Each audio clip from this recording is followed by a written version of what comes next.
Student, you are most welcome to our educational channel mechanical Pandit. और मैं आपके प्यारे पांडे सर। आज ऑपरेशन मैनेजमेंट में एक बहुत ही इम्पोर्टेंट टॉपिक, जो बेसिकली ऑपरेशन मैनेजमेंट ही नहीं बल्कि रियल लाइफ में भी ये इम्पोर्टेंट रोल प्ले करता है, जिसका नाम है SWOT एनालिसिस। ये आप फ्रीक्वेंटली सुनते होंगे।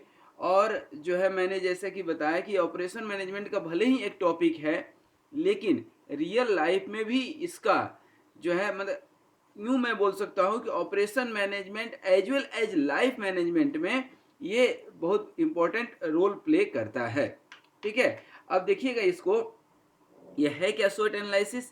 तो स्वेट एक्चुअली क्या है कि चार जो है बच्चों से मिल करके बना हुआ एक बाप है। ठीक है ना। स्वेट का मतलब क्या है? स्ट्रेंथ। ठीक है ना, क्या मतलब है? स्ट्रेंथ। डब्ल्यू से वीकनेस, वीकनेस। और ओ से है अपॉर्चुनिटी। ओ से क्या है? Opportunity, opportunities. एंड ये है आपका थ्रेड्स। ठीक है, अब इसको जो है मैं थोड़ा सा आपको ऑपरेशन मैनेजमेंट के साथ साथ रियल लाइफ मैनेजमेंट में भी इसका एग्जांपल लेकर के हम बताएंगे। स्ट्रेंथ क्या है? रियल लाइफ में हर कंपनी का, हर प्रोडक्ट का अपना एक यूएसपी होता है, यूनिक सेलिंग प्राइस। और इसके अकॉर्डिंग जो है, इसके अकॉर्डिंग जो है आप जो है उसकी वैल्यू डिसाइड करते हैं, उसकी मार्केट वैल्यू आप डिसाइड करते हैं। उसी तरह से हर कंपनी की अपनी एक वीकनेस है। अब इसको कई सारे लेवल पे आप एनालाइज कर सकते हैं, सोच सकते हैं। ठीक है ना। अब स्ट्रेंथ क्या होती है कि उस कंपनी का ऐसा कुछ इंटरनल स्ट्रेंथ हो जो दूसरे के पास नहीं हो। जैसे एक रियल लाइफ में आपको एग्जांपल बताते हैं, आपके लाइफ में भी होगा, बट एक बॉलीवुड का हीरो शाहरुख खान जिसको बोलते हैं, एक हकलाने की जो है बीमारी है। अब वो हकलाने का जब एक समय था जब उनको कोई नहीं जानता था, ये उनकी बहुत बड़ी वीकनेस हुआ करती थी, लेकिन उसको उन्होंने अपने स्ट्रेंथ में बदल दिया। क्यों? कि देखा कि इस हकलाने के बीमारी से हम तो परेशान हैं, लेकिन दूसरे को अच्छा लग रहा है, हमारी आवाज़ अच्छी लग रही है, तो उसको उन्होंने स्ट्रेंथ में बदला और आज जो है एक मुकाम पर है। तो इस वीकनेस को आपने पकड़ा, उसको स्ट्रेंथ में बदला, और आपने देखा कि उसकी एक बहुत बड़ी मार्केट अपॉर्चुनिटी बैठी हुई है। लेकिन इन सब के आगे वीकनेस को स्ट्रेंथ में बदलने में सबसे बड़ी दिक्कत क्या होती है? थ्रेट्स, भय। अगर ऐसा हुआ तो क्या हो गया, मगर ऐसा नहीं हुआ तो क्या हुआ? अगर को अगरबत्ती बना के जला दीजिए, मगर को पानी में डालाइए, तभी आप इन डर से, क्योंकि कहते हैं ना, डर के आगे ही जीत है। जब तक आप डरेंगे, दुनिया वाले आपको डराएंगे। लेकिन लेकिन रियल सेंस में डर का कुछ फायदा भी है। जैसे कोई नशा व्यसन से डरता है तो अच्छी बात है, उससे कम से कम सेहत तो उसका बच रहा है। तो इस तरह से कंपनी का अब आया, अब ये रियल लाइफ में आप समझ गए। कंपनी में आया, हर कंपनी का अपना एक जो है क्या होता है? स्ट्रेंथ होता है, उसकी अपनी वीकनेस है, और मार्केट में कुछ अपॉर्चुनिटी है जिसको वो इनकेस कर सकता है। फिर कुछ थ्रेड्स भी हैं कि यदि वह अपॉर्चुनिटी इनकेस करने जा रहा है तो कुछ उसको लॉसेस भी, क्योंकि हर फायदे में कुछ नुकसान भी कहीं ना कहीं रहता है जो अपने को दिखता नहीं है, और कई बार नुकसान में भी कुछ फायदा रहता है। तो इसको आज हम समझें। तो देखिए, शॉर्ट एनालिसिस जब करते हैं, शॉर्ट एनालिसिस की जब बात करते हैं ना, तो शॉर्ट एनालिसिस यहाँ पर जो है आपका दो पार्ट में डिवाइड हो जाता है। यहाँ पर मैं आपको बता दूं, तो शॉर्ट एनालिसिस जो है, शॉर्ट एनालिसिस दो पार्ट में पहले डिवाइड होता है, इंटरनल एंड एक्सटर्नल। क्या? External and internal. इंटरनल। अब एक्सटर्नल का दो पार्ट होता है, ठीक है ना, और इंटरनल का भी दो पार्ट होता है। इंटरनल में आता है आपका क्या? स्ट्रेंथ। क्या? Strength and weakness. ये आप जानते हैं अपने बारे में, दूसरा कोई नहीं जानता है। अपॉर्चुनिटी बाहर में है, लोक व्यवहार में अपॉर्चुनिटी हमेशा क्या होती है? बाहर में होती है। और थ्रेड्स भी बाहर ही होता है। दूसरे तो बैठे ही हैं आपको डराने के लिए। हर आदमी डरा करके ही तो दो पैसा कमाता है। आप चले जाइए, डॉक्टर जो ठग डॉक्टर होगा, ठीक है ना, वह आपको डराएगा। वकील जो होगा पहले आपको डराएगा, होना जाना कुछ नहीं है, लेकिन आपको इतना डरा देगा कि आप तो जो है अपना घर द्वार बेच करके भी उसको दे देंगे कि भाई ये ले लो और किसी तरह से ठीक करो। तो ये दुष्ट प्रकृति के जो डॉक्टर होते हैं, और वकील में तो 90% ऐसे ही रहते हैं, सिर्फ डरा करके दूसरे को जो है कानून का डर दिखा करके जो है उनकी वकालत चलती है। लेकिन चलिए, पॉइंट ऑफ टॉक वो नहीं है मेरा। टॉक ये है कि हम सबसे पहले बात करेंगे स्ट्रेंथ की, वीकनेस की, देन अपॉर्चुनिटी एंड थ्रेट्स की, और ये सब मिला करके, ये चारों मिला करके जो है क्या बनता है, you have to develop a business strategy. जब भी आप बिजनेस स्ट्रेटेजी कोई प्लान करते हैं, ठीक है ना, तो प्लानिंग फॉर बिजनेस जब आप करते हैं, प्लानिंग फॉर बिजनेस, तो ये सब पहले एनालिसिस करना बहुत ज़रूरी है, ठीक है ना। अब एक एक पॉइंट को हम पकड़ेंगे। And my language as usual it will be mix of Hindi and English, ठीक है। सबसे पहले हम बात करते हैं किसकी, स्ट्रेंथ एंड वीकनेस की, ठीक है ना, किसकी, स्ट्रेंथ एंड वीकनेस की। तो बेसिकली स्ट्रेंथ और वीकनेस जो है किसी भी ऑर्गेनाइजेशन का, ठीक है ना, किसी, यहाँ पर मैं लिख भी लेता हूँ ताकि आपको समझ में आए। स्ट्रेंथ एंड वीकनेस की बात कर रहे हैं अभी हम। तो ये किसी भी ऑर्गेनाइजेशन का एक आवश्यक अंग है, ठीक है ना, स्पेशली जो आपके पास अवेलेबल रिसोर्सेस है उसको लेकर के। अवेलेबल रिसोर्स है, जैसे आपके पास कुछ ऐसे लोग हैं जो यूनिक है काम करने में, जो दूसरे के पास नहीं है, तो आपकी स्ट्रेंथ हो गई। आपके प्रोडक्ट की डिमांड तो है, कंपनी का वैल्यू भी अच्छी है, लेकिन आपके पास लोग, स्किल्ड लोग नहीं है, तो ये आपकी वीकनेस हो गई, that you have to catch it, ठीक है ना। और यहाँ पर दोनों तरह की रिसोर्स की बात कर रहे हैं। एक तो ह्यूमन रिसोर्स है, दूसरा मटेरियल रिसोर्स हो सकता है, ठीक है ना। मटेरियल हो सकता है मतलब ह्यूमन एंड नॉन ह्यूमन, ठीक है ना।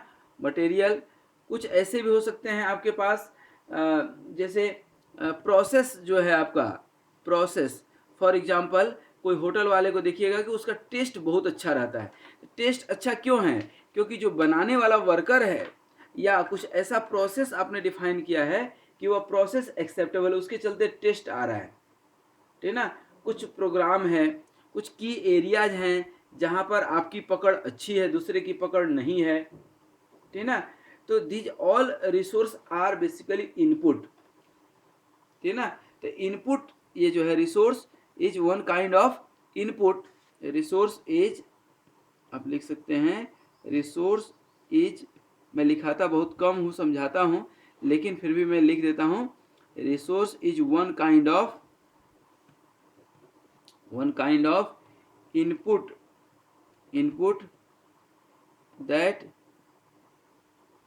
enhance the performance of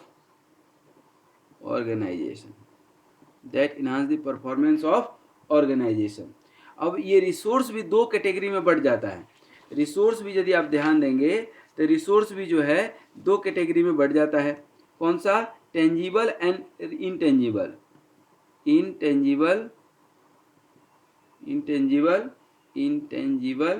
ठीक है ना, जो है, और टेंजिबल, ठीक है ना। और दूसरा जो है क्या था, ह्यूमन एंड नॉन ह्यूमन।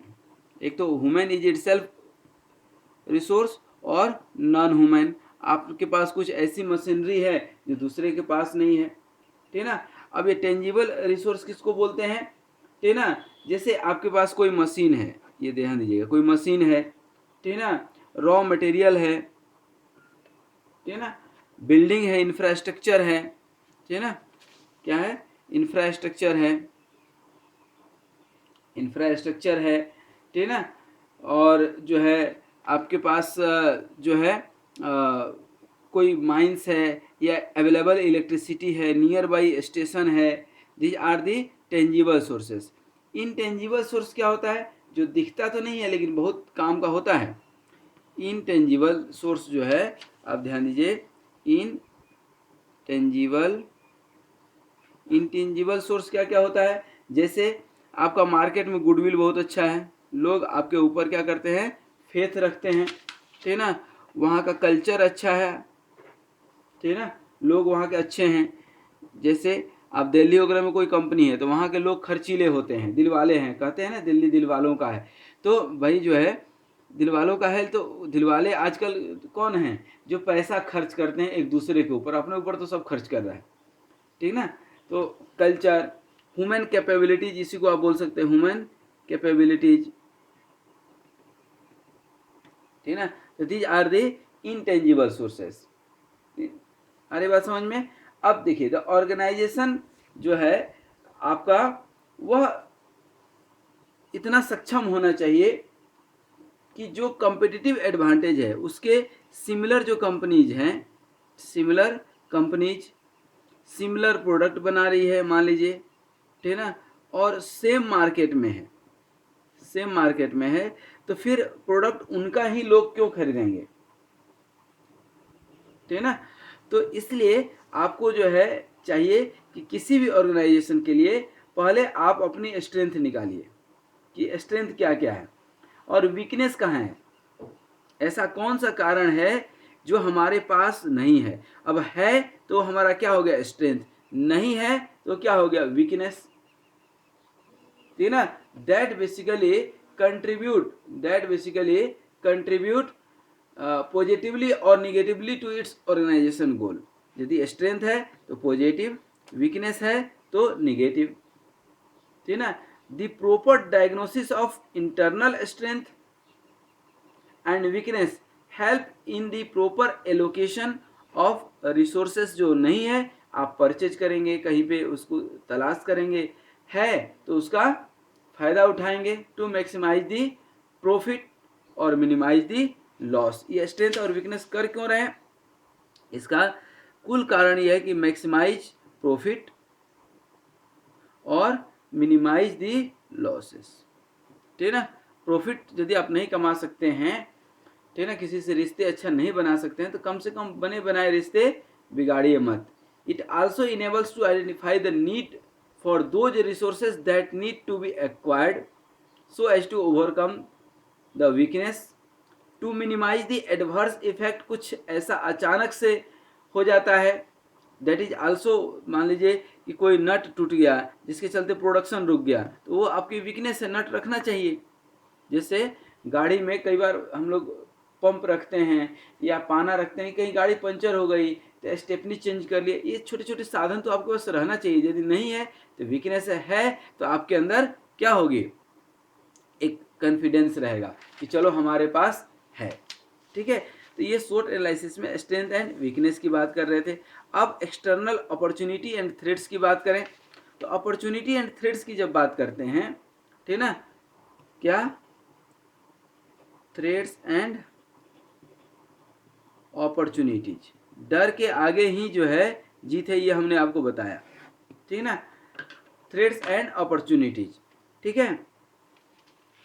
अब देखिए जब हम कोई सिस्टमेटिक काम करते हैं, ठीक है ना, तो कहते हैं ना कि systematic and successful strategy that leads into the market, A proper analysis. यदि आपके पास प्रॉपर प्लानिंग नहीं है तो हमेशा दिक्कत होगा, ठीक है ना। तो ये सब कुछ जो है हम कहें तो systematic analysis, systematic working, that all depends upon thorough analysis of external environment relevant to organisation, कि बाहर क्या चल रहा है ये जानना बहुत ज़रूरी है। तभी तो आप, चूँकि अल्टीमेटली कंपनी में जो है कोई प्रोडक्ट बना रहे हैं, मान लीजिए कोलगेट बना रहे हैं या कुछ भी बना रहे हैं, तो क्या कंपनी के लिए बना रहे हैं, भाई मार्केट के लिए बना रहे हैं ना, तो मार्केट के बारे में जानना ज़रूरी है। यहाँ तो अपॉर्चुनिटी आप देख लिए, सॉरी स्ट्रेंथ एंड वीकनेस देख लिए, आपके पास स्ट्रेंथ है,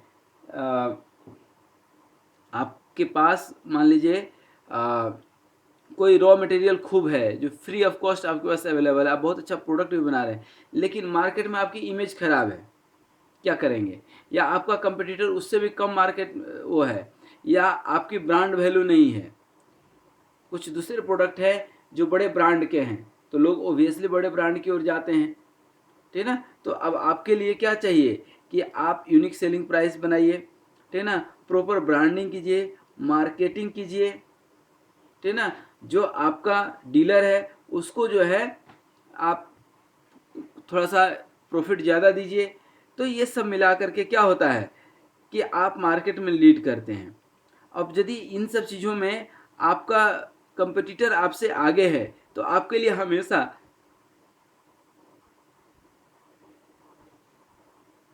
देख लीजिए आपके सामने थ्रेड्स बना रहेगा, हमेशा थ्रेड्स बना रहेगा, ठीक है।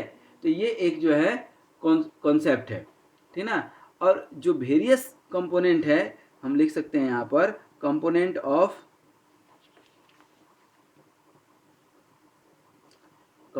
Of external environment, component of external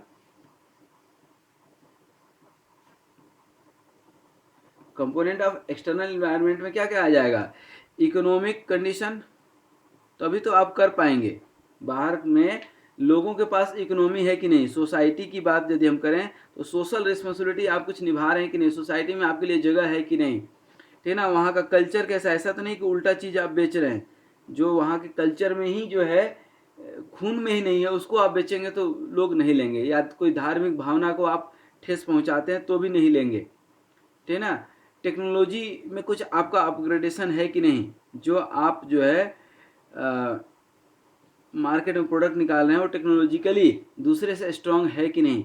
उसके बाद लीगल, आजकल गवर्नमेंट के भी बहुत सारे फितूर हैं, ठीक है ना, उनको भी आपको करना है। फिर कॉम्पिटिटिव इन्वायरमेंट तो है ही, मार्केट में हर आदमी बैठा है एक दूसरे का गला दबाने के लिए, तो आपको वो करना पड़ेगा। फिर आजकल लोग इको फ्रेंडली हो गए हैं, तो जो प्रोडक्ट आपका मार्केट में है वो इन्वायरमेंटल फ्रेंडली है कि नहीं, इन्वायरमेंटल रेगुलेशंस को पास कर रहा है कि नहीं, ठीक है। तो इन्वायरमेंटल एनालिसिस भी जरूरी है, ठीक है ना। तो these are the vital forces that you have to overcome the threats, ठीक है ना। और भी कुछ माइक्रो कंडीशन है या सोशियो कल्चरल इन्फ्लुएंसेस है, ठीक है, इन्वायरमेंटल एनालिसिस है, that will predict the opportunity basically, ठीक है ना। तो ये सब क्या क्या प्रॉब्लम्स है, क्या क्या थ्रेट्स है, ये आपको सर्वे करके पता लगाना पड़ता है, ठीक है ना। इस एक्सटर्नल एनवायरनमेंट एनालिसिस का या ऑर्गेनाइजेशन अटेम्प्ट जो है आपको लेना पड़ेगा, ठीक है ना, ये सब करने के लिए। फिर आपको देखना पड़ेगा कि अपने खुद के पास ब्रांडिंग के लिए, एडवर्टाइजमेंट के लिए खूब पैसा है कि नहीं, मार्केट में जो है कोई ऐसी बैंक है कि नहीं जो आपको लोन दे सकती है, ठीक है ना। कुछ ऑल ऑफ सडन निगेटिव जाता है तो फिर पॉजिटिव में कन्वर्ट करने के लिए आपके पास कुछ है कि नहीं है, ठीक है ना।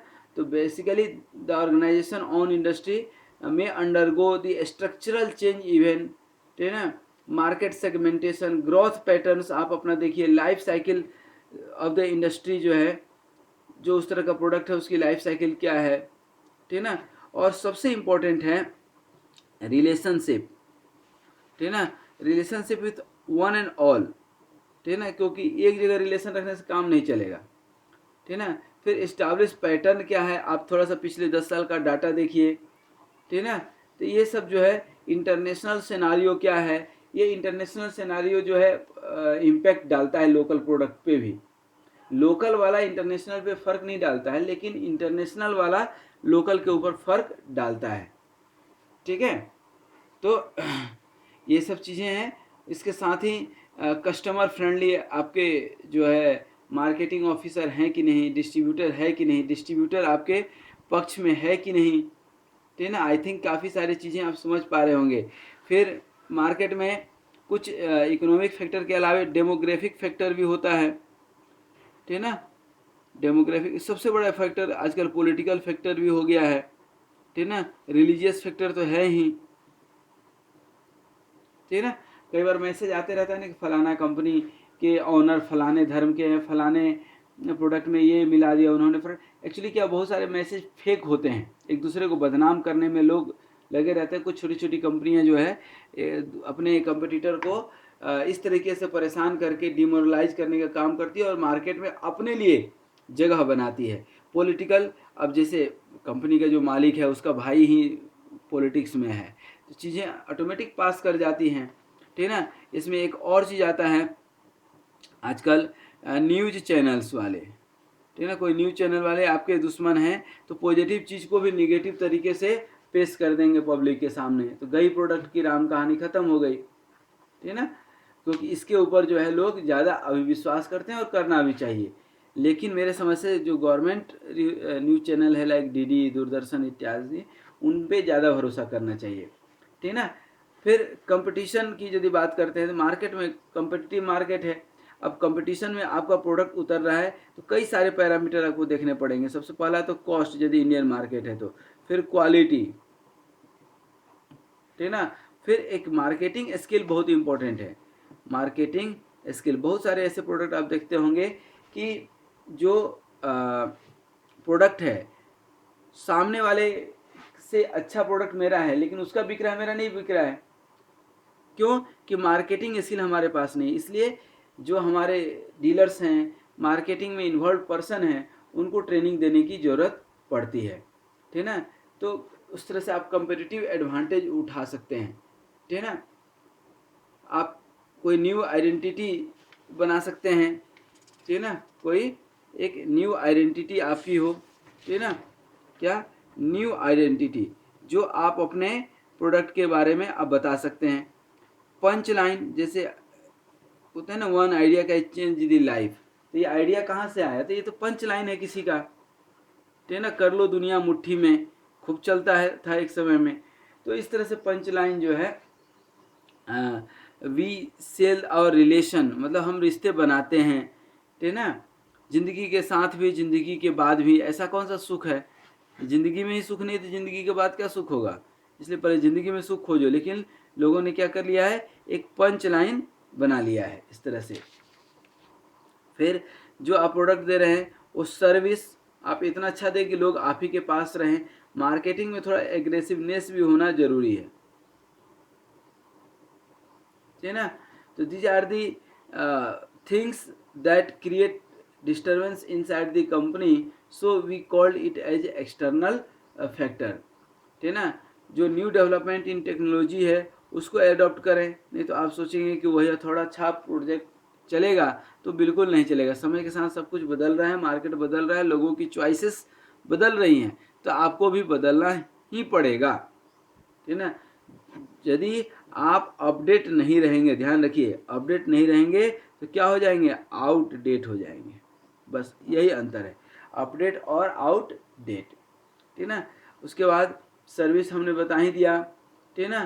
Technology development, emergence of substituent product, नए नए प्रोडक्ट जो है आप मार्केट में लॉन्च करते रहिए, नहीं तो ये भी दिक्कत है। नए प्रोडक्ट लॉन्च नहीं करेंगे तो पुराने प्रोडक्ट 90% जो गाड़ियाँ नई नई आ रही है उसमें कोई बहुत बड़ा चीज़ थोड़ी है, कोई बहुत बड़ा चेंज थोड़ी है। लेकिन क्या है, उसमें एक कॉन्सेप्ट यूज कर दिया, कुछ थोड़ा सा नया कर दिया, तो लोग को एक नया का एहसास होने लगता है, ठीक है ना। इसके अलावा जो है फंडामेंटल चेंज तो आप कर नहीं सकते हैं, ठीक है ना। मार्केटिंग का हम बता ही दिए कि एग्रेसिवनेस होना चाहिए, ठीक है ना। और जो है उसका प्रोसेस जो है आप दिन व दिन साइकिल टाइम कम करते जाइए, प्रॉफिट यहाँ से बढ़ाते जाइए। उसके बाद होम टू होम जो है एडवर्टाइजमेंट का भी एक जरिया है, लेकिन होम टू होम बड़ी कंपनी तो नहीं कर सकती, वो टीवी के थ्रू या एडवर्टाइजमेंट के थ्रू ही जा सकती है। किसी सीरियल में, किसी सिनेमा में उनका एडवर्टाइजमेंट आ जाता है, यूट्यूब पे आप देखते होंगे, सोशल मीडिया पे आ जाता है, ठीक है ना। तो इस तरह से आपका जो है अनेकानेक जो है डिलीवरी मैकेनिज्म है, जिससे कि आपका थ्रेड्स कम हो सकता है, ठीक है ना, और अपॉर्चुनिटी आप इनकैश कर सकते हैं। इसके अलावा जो दूसरे कंपनी है उसका जो सॉल्यूशन है, मान लीजिए सर्विस देने का तरीका, उससे आज आप अपना अच्छा कर लीजिए, ठीक है ना। अल्टरनेटिव सोर्स आप खोज लीजिए, अल्टरनेटिव सब्सटीट्यूट, ठीक है ना। करना तो पड़ेगा, आप ही को करना है, ठीक है ना। तो ये सब जो है कॉस्ट सेविंग एक सबसे टॉप प्रायोरिटी रखिए। कॉस्ट सेविंग से दोनों फायदा है, क्योंकि प्रोडक्शन कॉस्ट कम हुआ तो सेलिंग कॉस्ट कम होगा तो कस्टमर खुश हो जाएगा, दूसरा आपको जो है अपना भी तो फायदा हो रहा है, ठीक है ना। उसके बाद qualitative improvement and qualitative improvement दोनों पे जो है सिमिलर काम कीजिए, क्वांटिटेटिव एंड क्वालिटेटिव। ठीक है, तो ये आज का था हमारा SWOT एनालिसिस। SWOT एनालिसिस में हम लोगों ने समझा, ठीक ना, क्या समझे कि एक तो आपके पास स्ट्रेंथ है, वीकनेस है और अपॉर्चुनिटी है, थ्रेट्स है, ये SWOT एनालिसिस, ठीक ना, ये हमने आपको बताया एक्सटर्नल और इंटरनल में। और स्ट्रेंथ एंड वीकनेस के ऊपर काफ़ी सारा कुछ बताया आपको। उसके बाद रिसोर्सेस में इंटेंजिबल, टेंजिबल। टेंजिबल मतलब ये समझिए फिजिकल आइटम जो आपको दिख रहा है, इनटेंजिबल जो दिखता तो नहीं है लेकिन बहुत इंपॉर्टेंट होता है, जैसे वहाँ का कल्चर क्या है, ह्यूमन कैपेबिलिटी कितनी है, आपके अंदर जो स्किल वर्कर हैं वो कैसे काम कर रहे हैं। जो एम्प्लॉय होता है वो कंपनी का जान होता है, ठीक है ना, जान है तो जहान है। तो एम्प्लॉय यदि डेडिकेटेड होकर काम करता है तो आउटपुट मिलना निश्चित है। मार्केट में गुडविल कैसा है, प्रोडक्ट आपका जो खरीद रहा है वो तो अच्छा है, जो नहीं खरीद रहा है वो भी कहीं ऐसा तो नहीं कि शिकायत कर रहा है, कम से कम ना खरीदे लेकिन शिकायत तो न करे। फिर थ्रेट्स एंड अपॉर्चुनिटी में काफ़ी सारा पॉइंट्स बताए जिसको अभी लास्ट 1 मिनट पहले आपसे डिस्कस कर रहे थे कि these are the components of external environment that impact the threats, that reason is threats. तो ये आपके काम आता है, ठीक ना। इसमें हमने बहुत सारे पैरामीटर डिस्कस किए, चाहे इकोनॉमिकल हो, सोशल हो, कल्चरल हो, इन्वायरमेंटल हो और डेमोग्राफिकल हो, पोटेंशियल पॉलिटिकल जो है पोटेंशियल हो, रिलीजियस जो है कथाएं होते रहती हैं, रिलीजियस कोई तर्क है, रिलीजियस लॉजिक है, वहाँ पर आप हार तो नहीं जा रहे हैं, ठीक है ना। जैसे केक है तो कई लोग अंडा वाला केक नहीं खाते हैं, तो वो एक रिलीजियस पार्ट हो गया, लोगों के दिमाग में कि भाई अंडा वाला केक नहीं खाना चाहिए, तो वहाँ पे आपको बिना अंडा वाला भी सप्लाई करना पड़ेगा, तभी तो मार्केट में चलेगा, ठीक है ना। तो these are the threats and डर के आगे ही जीत है, तो दैट इज दी अपॉर्चुनिटी। आप अपने प्रोडक्ट में कोई न्यू जो है आइडेंटिटी दीजिए, ना, उसका कुछ पंच लाइन अच्छा सा हो जो लोगों के दिमाग और दिल पर वास करे। सर्विस सेक्टर, सर्विस प्रोवाइडर जो है आजकल ज़माना है, तो एक जहाँ भी आपका सेंटर है वहाँ पे एक रिटेल सेंटर या आप शोरूम में किसी एक व्यक्ति विशेष को रखिए जो अच्छी सर्विस दे पाए। फिर मार्केटिंग में थोड़ा एग्रेसिवनेस होना चाहिए।